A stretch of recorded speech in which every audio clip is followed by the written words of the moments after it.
an problem is that you're a amalgamation. professional victim. I don't know if you've caught on to this, but you're a professional victim. You constantly blame others for your inadequacies and why you're fat. The reason why you're fat. I haven't blamed not one person for where I am. Yeah, because you're always like, but it's tough and all this other stuff. The reality is this, man. You eat too much and you don't exercise enough. I'm trying to figure out where these misconceptions about me are.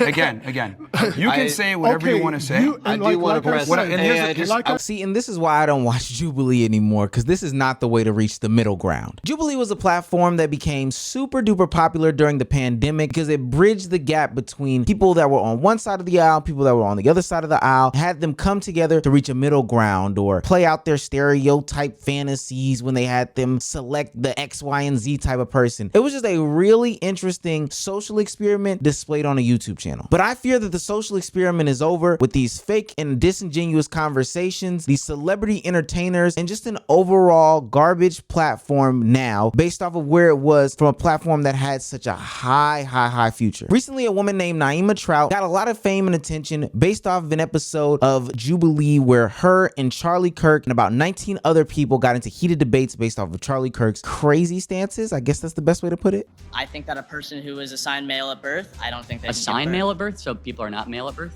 I think that a person... See, your evidence that college is a scam, my friend. So what do you say in some cases women with IUDs are murderers? Of course not, they're not murderers. So what's the difference between an IUD killing a conceived zygote and like a mother going to Planned Parenthood and killing the fetus in her womb? That was actually the best point somebody made. Now, I'm gonna be honest with you. I don't necessarily identify with any label on the political aisle. I probably have some more liberal ideologies than the conservatives or whatever the case may be, but getting caught up in these labels has proven to be one of the biggest time wasters on the internet and something that can honestly break your brain. But watching this conversation and some of the more recent conversations on the platform that is Jubilee has seriously been a mind fuck.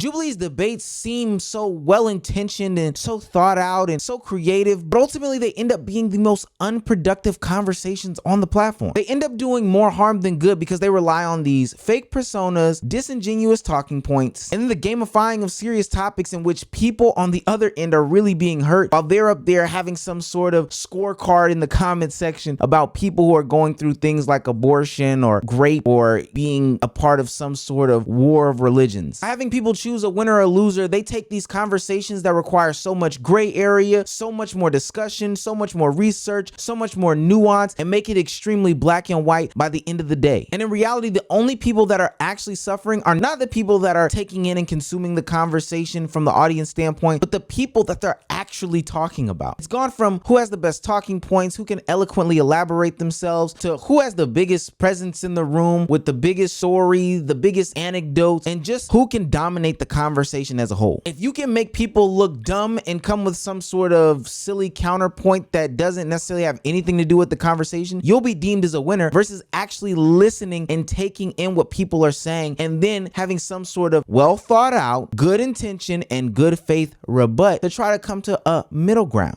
What is it about, let's say, a 6-week baby that has a heartbeat, its own DNA, fingerprint, brainwaves, that is less moral worth than an 88-year-old right now with dementia in a home down the street? That person requires assistance, requires help. Why is it that the 6-week baby is of less moral worth? Well, first of all, it's not a baby, it's a fetus. Well, what does fetus mean? A fetus is in utero. What does fetus mean in Latin? What the f? I'm sorry, It means little human being. Ugh, his smile is very creepy. Okay, smiling is creepy? No, your smile specifically. Got it. But let's go back we're losing track here. No, but what species is the fetus? The fetus is not a species yet. It's technically classified as a parasite until it is viable. Are you saying a baby is a disease or a tumor? A parasite is not a disease and a tumor. Those are not the same thing. A parasite is defined as something that cannot survive outside of its host. A baby, before it is viable, cannot survive outside of a woman's womb. Got it. So let's extrapolate that. It is not a living organism. Now that video catapulted Naima into different levels of internet fame. With that being said, when people are catapulted into internet fame, the grifters are going to grift. The people that are going to take advantage are going to take advantage. The opportunists are going to take the opportunity. And this is where we insert internet nerd Aiden Ross. Look, Aiden is becoming so insufferable. I may not even mean that, but he is just recently grinding my beans. Aiden Ross may have watched this video or people may have told him about it, and he recognized her as being one of the better debaters in the conversation. So he did something that a lot of people would think is in good faith. He wanted to invite her on the platform to have another controlled conversation with another person. And we've seen Adin Ross recently moderate some of these conversations, like in the STD situation with Gucci Third Leg. So this may have been a good chance for her to get some of these talking points across. But no, the person that Adin Ross chose to sit across from her was none other than Nick Fuentes. Nick Fuentes. And even though he offered her a hefty bag of $20,000, she said no. 2 days ago, Adin Ross hit me up and offered me $20,000 to debate Nick Fuentes, and I said no. I said no for several reasons, but the biggest one is that he's a white supremacist. You engage in a debate with the leader of a hate group. You are legitimizing that as a perspective that should be considered. How am I supposed to have a debate with someone who openly idolizes Adolf Hitler? No, but you can't just like hate people for no reason and expect me to like normalize that. Number 2 is his fans got really excited about it. Why did they get really excited about it? Because they're a hate group. And what does a hate group need? Something and someone to hate. So essentially, I was being paid $20,000 to provide entertainment for a bunch of Hell no. And then number 3 is I think it's kind of hilarious that Adin Ross tried to pay a girl $20,000 to talk to him and she still said no. That's just funny. You guys get advice from him? Jesus Christ. That's kind of my take on it. I just didn't want to. It's just gross. I don't want anything to do with that. Now, I thought she laid out some very good points because, to be honest with you, oftentimes in these conversations, they're not taken seriously. We just saw in that Gucci Third Leg situation, he ended up saying that he was going to retire to offer some sort of condom NFT. And I would come on the next day and saying that I'm going to show my actual test results, and then flaked out of giving the new test results. And this is not a platform that is actually embracing serious debate. We've seen these things before. It's just another opportunity for other people to get their clips off, another place and space for people to make content about serious topics that should probably be taken more seriously. Now, ultimately, whether you wanted her to come on there or not, she declined in a very civilized manner. She didn't say anything disgusting. She didn't go too hard. She actually turned it down in a very, very, very polite manner. So naturally, Adin Ross would meet her with the same level of respect, right? And then number 3 is I think it's kind of hilarious that Adin Ross tried to pay a girl $20,000 to talk to him. You look like you need the money. Look, I don't know how long this Jubilee hype is gonna, it's gonna eventually wear off. I'm telling you what's gonna happen. I offered you $20,000. I make 10x, 15x just from having you and Nick do it, just from that one specific stream. So you're basically like my little, like, you're like my little content slut for the day, and I get to make a lot of money off of you. I think it's a win-win, but I think you fucked up by saying no. Because when your little shit wears off, this little hype that you have, this feminist hype, I was being so polite, professional towards you, despite you looking like an alien. And you know, it's crazy, these people, you wanna say something like that Adin Ross had to pay $20,000 to talk to a girl. You're not even a girl to me. I mean, look at this fucking animal. Like, look at this. This is just fucking disgusting. You have armpit hair. A regular man is not having sex with this, nor being attracted to this. I'm sorry, nobody's having sex with you, for the right reasons at least.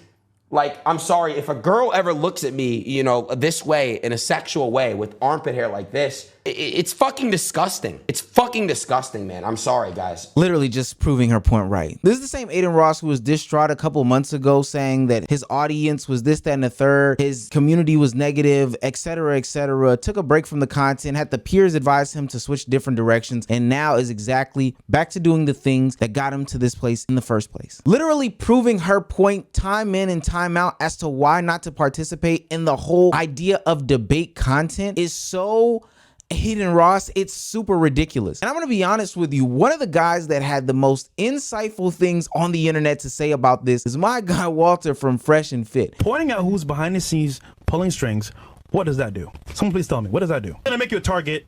No, 100%. 100%. What does that do for the public? Well, a lot of people probably didn't know that just now, and now they know. What are they going to do behind with it? What are they going to do with it? The COVID thing. What are they going to do with it? Education is important, bro. To do what? It's like a freshman. I'm not going to have this discussion with you, bro. I'm just saying. You're always like, bro, why are you just going to name them? Point calling out people. All right, we'll go back to you. You cannot defeat. What do you gain from this? What do we gain from having these conversations with these stuck people other than the viral clip? It's not like anybody has in real time changed their minds, swayed their emotions, maybe become a little less strict in their beliefs, or hell, even reached a middle ground. Oftentimes, this just leads to another moment to be laughed at or mocked at on the internet, another thing for them to be hateful for, and then another place and space for all these people to come and attack people. This isn't creating some sort of middle ground. Hell, this isn't even a debate. This is just a rock fight in a Roman Coliseum. This is crazy. You want to know how I know Jubilee doesn't have the interest of creating the best conversations possible? It's because of the actors that they get on their platform to have these discussions, like Myron from Fresh and Fit and Just Pearly Things. Bring shaming back.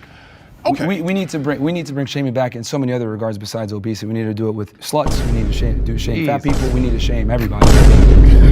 Because shame, I mean, you deserve to be depressed if you're fat. How can we take a platform seriously when they only bring on these people who have sensationalized takes for clicks and views? And the whole allure of Jubilee was the fact that it was supposed to be the everyday person, just regular people having these regular opinions and getting to understand the other person across the aisle. Why are we getting people who have made their claim to fame off of being the most erratic people on the internet to come and have these debates? We know what they're gonna say. And this goes for literally any other platform that's mainstream that brings them on there. We know that they're gonna say something stupid. The only reason why you bring them on there is so you can clear them out and get your viral content. And, you know, I'm sitting here, I'm listening to Pearl. I don't know if she's just plain stupid or she's actually quite intelligent and knows that what she's doing is so sensational that it's going to make her a lot of money. Pearl will disappear like many others before her because this is something that's just a moment in time. She's like a train wreck. It's like a car crash. You know you shouldn't be looking at it, but you can't take your eyes off it. It's so strange because people like Pearl Davis have turned from the whole ideology of their content originally into something that is more sensationalized, something that is more race baity, and something that just drives clicks and views. They've become more and more extreme because they have no leg to stand on in the content that they had in the first place. So now they're one-upping each other and doing the craziest things in the world. And these are the people that we're supposed to have on platforms in which we're supposed to reach a middle ground? Why? This brings me to my whole issue with debate content as a whole. In theory, it's fine. Two people having two different perspectives coming together discussing them. Debates have been around for the longest of times. People expressing their ideologies, their philosophies, why right is wrong, why wrong is right, and maybe just displaying a different perspective has always existed through human history. But now, because there's even more profitability and monetization, people are taking it to a whole nother level with these bad faith arguments, disingenuous takes, talking over each other, denigrating, bashing, or trying to own or destroy the people that they're participating in the conversation with. Mind you, whole time us as audience members are trying to get a better perspective as to what's going on, or you have the bad actors that are in the audience that are just looking for a winner, or they already have chosen a winner and they're just trying to dunk on the other side of the aisle. I hate it. And especially when you have people's favorites participate in these things, all these people do is go in there to create echo chambers and dunk on the other sides. People aren't even necessarily listening to if Pearl or if Myron have bad points. They're just waiting for the other person to say something so they can jump on that other person just as their favorite is about to. Destiny is an example of what's wrong with debate culture, where everybody thinks that they have to have an opinion or know what's going on with these things. But oftentimes when they run into some sort of expert, they honestly get owned. When he sat down with lead attorney and acted like he knew more than what was going on from the perspective of a lawyer, it was honestly crazy. We don't even believe our own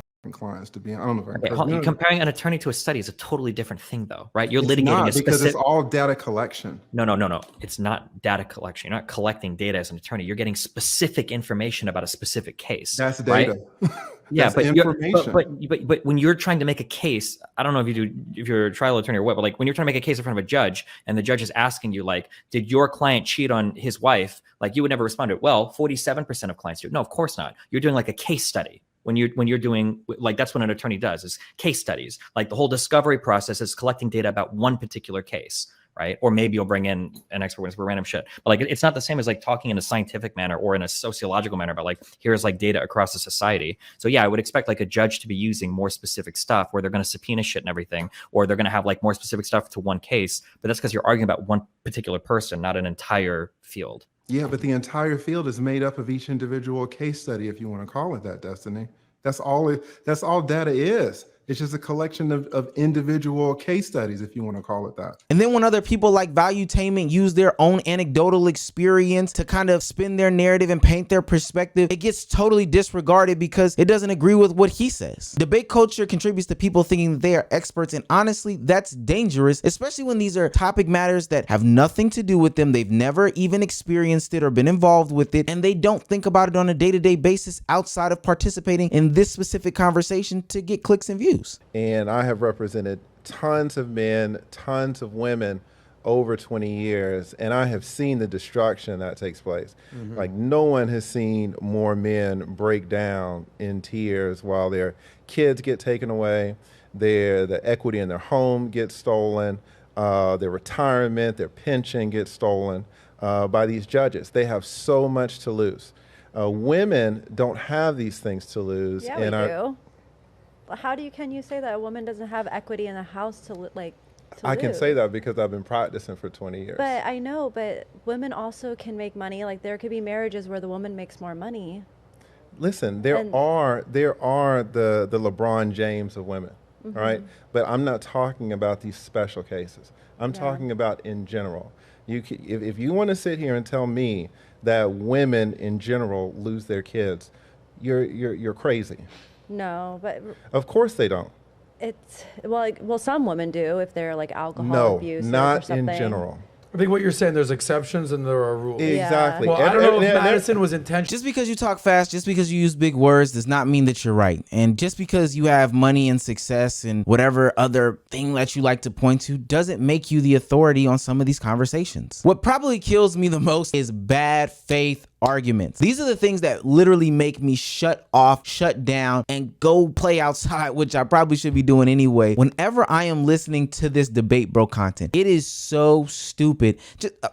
Let me just give you an example. So it's not even comparable, the relationship between a child and the relationship between a rando. You do not get to mitigate the outcomes of your choices by violently ending the life of another human being that you are responsible for bringing into dependency on. Even if I invited someone into my own home, a friend, a family member, I have the means, if I choose, if I tell them I do not want you there, by my own choices, I allowed that person into my home, into my space, into my domain, and then I change my mind and I rescind my consent. We have the ability. It's called self-defense. To us, it sort of sounds like if we're saying it's like if you don't want an abortion, sort of just don't have one. But we hear it sort of in the same way. It's like if you don't like slavery, don't have a slave. We sort of hear it sort of in the same ways because it's involving it's sort of the destruction of the dignity of a human person. Like abortion and slavery violate the dignity of a human person. So you're comparing abortion? I actually agree with that. I think abortion is the biggest topic in which I see the bad faith arguments. But time and time again, throughout any of these debates, there are actors who bring on bad faith or just misleading topics in the whole conversation, and it just weighs it down with so much gunk. There's no purpose of continuing on. What's even a rebuttal to saying something like that? You're trying to draw from something here, but sometimes when people do it, it's just the stupidest thing in the world. And let's not forget, it doesn't just exist on the right-wing, conservative, or extremist side from their perspective. You have guys on the other side like Dean Withers, who have now been exposed as having the most racist takes in his past, has been saying the most egregious things in a Discord. Now he's the spokesperson that's supposed to be representing the liberal side of things. I don't think that that's good for the platform either. Dean Withers, a TikToker known for his political debates, faced serious accusations after YouTuber Bryce Hall exposed him for using racial and homophobic slurs in past chats. The controversy erupted when Hall shared a screenshot and a screen recording showing Withers using the N-word in 2019 and the F-slur in 2022. On top of that, resurfaced clips of Withers playing Fortnite added fuel to the fire, as the footage clearly captured him using the N-word during a gaming session. I would say, make sure you follow my I just said the N-word. Just said the N-word, I'm so I mean, I could say that, right? But I cannot say that on stream. I think that there is a place and space to have these conversations. I think that people are able to have their opinions, but I believe that the way that Jubilee and some of these other debate bros have gone about constructing the platforms in order to host these conversations is terrible. It's totally disingenuous. We have gotten so far away from the true essence of just having conversation, just having something that will lead to a conclusion or come to a better understanding. I don't even know why people still participate in it. I I don't like to consume it because it is stupid. All this is in like super bad faith. You have regular people who have their own perspectives, who don't know anything, you know, who live out of their own worldview. And then Jubilee sits them across from right-wing pundit that's on Fox News and has them debate each other, and it's never a genuine perspective or genuine conversation. Honestly, I think that we should destroy the whole Debate Bro platform content, strip it down and start over, because at this point we are getting nowhere. So why do we continue to do it? The jokes aren't even funny anymore. Like it's pointless.